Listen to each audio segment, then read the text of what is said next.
Welcome back. میدے، دودھ اور گھی سے تیار ہونے والی لچھے دار پھینی کو رمضان المبارک کی خاص سوغات بھی تصور کیا جاتا ہے۔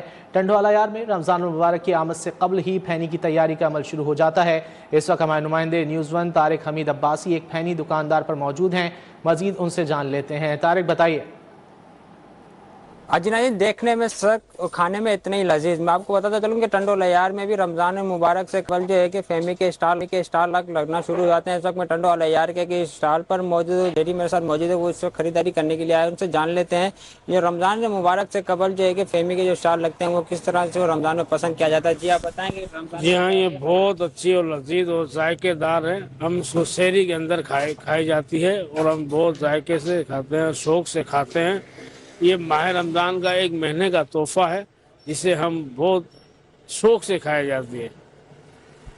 جی آپ نے آگے شیروں کی بات کی، شیروں کا یہی کہنا ہے رمضان مبارک کا یہ ایک تحفہ ہے جسے کو رمضان مبارک میں زیادہ ہی پسند کیا جاتا ہے۔ افطاری کے ٹائم یا سحری کے ٹائم میں ڈال کے فہمی کو زیادہ لوگ کھایا جاتا ہے، جس سے طارق روزہ بھی بہت رکھا شکریہ جاتا آپ ہے۔ کا۔